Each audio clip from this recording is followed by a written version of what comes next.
ऐसा विभाग है जिसपे पूरे राज्य की नजर है और इसका इतिहास भी आप देख लीजिए। इसलिए मैं आपको सचेत भी करना चाहूंगा कि आप सावधान रहिएगा। बड़ी मेहनत से यहाँ तक आई है, लेकिन जनता ने अगर उस काम को नकारा तो ऐसे ठेकेदारों पर, संवेदकों पर और जो संबंधित अधिकारी हैं उन पर जांच होनी चाहिए। ये जो योजनाएं हैं, विशेषकर मनरेगा की योजनाएं, अबुआ आवास की योजनाएं, इन योजनाओं में आज भी कहीं ना कहीं बिचौलिए बहुत ज्यादा हावी है। महात्मा गांधी जी का वो कथन याद आया जो कहते थे कि रिश्वत लेना अन्याय है, लेकिन सरकारी बाबू बहुत पढ़े लिखे होते हैं, उन्होंने गांधी जी के कथन को बड़ा अच्छा से लिया। अन्याय को उन्होंने लिया, अन्य को तोड़ा और फिर बचा आय, यानी अन्याय बना लिया। नमस्कार, जोहार। आप देख रहे हैं एचएनएन न्यूज। मैं हूं निशा मिश्रा आपके साथ। ग्रामीण विकास, ग्रामीण कार्य, पंचायती राज बजट पर आज सदन में चर्चा होना था और इस चर्चा में आकर्षण का केंद्र बने हैं एक बार फिर से जयराम महतो। बीते कई दिनों से सदन में दहाड़ते हुए नजर आ रहे हैं, चाहे छात्रवृत्ति का मुद्दा हो, बेरोजगारी का मुद्दा हो, पलायन का मुद्दा हो, विस्थापन का मुद्दा हो, इन सब पर अगर कोई गरज रहा है, बरस रहा है सदन में, तो वो है डुम्र विधायक जयराम महतो। और आज तो जयराम ने मंत्री दीपिका पांडे सिंह को सलाह तक दे दी है। दीपिका पांडे को उन्होंने सलाह दी है कि दीदी, बड़ी मेहनत से आप यहां तक पहुंची है, तो जरा देखिए कि आपके नाक के नीचे क्या हो रहा है, नहीं हो रहा है। जिस विभाग से आप जुड़ी है उस विभाग की खामियों को देखिए। दरअसल कई योजनाओं पर बात कर रहे थे जयराम। उन्होंने कहा अबुआ आवास की बात हो, चाहे मनरेगा योजना हो, जो ग्रामीणों में आज भी उन योजनाओं का लाभ मिलता है लोगों को, लेकिन सभी लोगों को नहीं मिलता है, क्योंकि बिचौलिए जो होते हैं वो इन लोगों के साथ में धोखा करते हैं। कई बार यहाँ पर उन्होंने अन्याय का मतलब भी बड़ा तोड़ के समझाया है जयराम ने। अन्याय का मतलब उन्होंने कहा है कि गांधी जी के एक शब्द को, अन्याय मत सहना को लेकर, अन्याय को अन्न और आय कर दिया गया, यानी दूसरे के धन को हड़पने वाला फंडा किया। और इसी के साथ में उन्होंने दीपिका पांडे जो है मंत्री, उनको कहा कि भाई, आपके कई मंत्री हैं जो आज सलाखों के पीछे से होकर आए हैं या सलाखों के पीछे है। एक आध नाम भी उन्होंने लिया है, आप अपने इस वीडियो में देख सकते हैं। आलमगीर का भी उन्होंने नाम लिया है और भी कई मंत्रियों का नाम लिया है कि जो सलाखों के पीछे से घूम कर आए हैं। और कहीं ना कहीं जयराम ने दीपिका पांडे को इस बात के लिए आगाह किया है कि जरूरी नहीं है कि आपको पता ही हो कि आपके जो विभाग है उसमें कहाँ चूक हो रही है। और ये कोई गलत लहजे में नहीं सिखाया है या कहा है। जयराम ने कहा, दीदी, आप बड़ी मेहनत से यहां तक पहुंची हैं, आपके विभाग में क्या हो रहा है, क्या नहीं हो रहा, आपको पता होना चाहिए। उन्होंने कहा कि जिन योजनाओं का लाभ आज ग्रामीण क्षेत्रों में विकास के तौर पर हो या उनके फायदे के लिए हो, अगर है तो उसके लिए क्यूआर कोड लगाइए, ताकि क्यूआर कोड पर आदमी स्कैन करके जान सके कि इस योजना का कितने सालों तक वो लाभ उठा सकता है, इस योजना में किसका किसका योगदान है, ये योजना कब से कब तक चल सकती है, किसको किसको मिल सकती है। इस तरीके के कई मुद्दे को उन्होंने उठाया। एक बार सुनते हैं जयराम ने क्या कहा है। भारत जैसे देशों में जहां अधिकांश आबादी, झारखंड में भी लगभग 75% आबादी गांवों में रहती है, लेकिन यदि हम गांव और शहर का तुलनात्मक अध्ययन करें तो ग्रामीण क्षेत्रों में मासिक प्रति व्यक्ति खर्च लगभग 2,946 रुपए के आसपास है, जबकि शहरी क्षेत्रों में यह काफी अधिक है, लगभग 5,393 रुपए, जो ग्रामीण और शहरी जीवन के बीच एक महत्वपूर्ण आर्थिक खाई को दर्शाता है। महोदय, इसमें लगभग दुगने का फर्क है।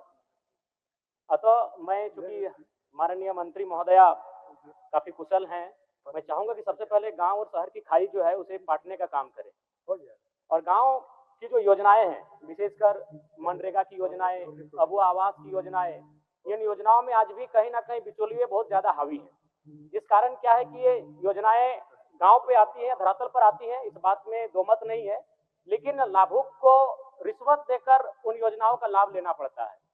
महात्मा गांधी जी का वो कथन याद आया जो कहते थे कि रिश्वत लेना अन्याय है, लेकिन सरकारी बाबू बहुत पढ़े लिखे होते हैं, उन्होंने गांधी जी के कथन को बड़ा अच्छा से लिया। अन्याय को उन्होंने लिया, अन्य को तोड़ा और फिर बचा आय, यानी अन्याय बना लिया। अन्याय शब्द एकदम सेम है दीदी, अन्याय, आधा नौ, यो में आकार यो, अन्याय। अब उसको कैसे तोड़ा आपके सरकारी बाबुओं ने? अन्य, और बचा क्या? आय। और ये सच्चाई है।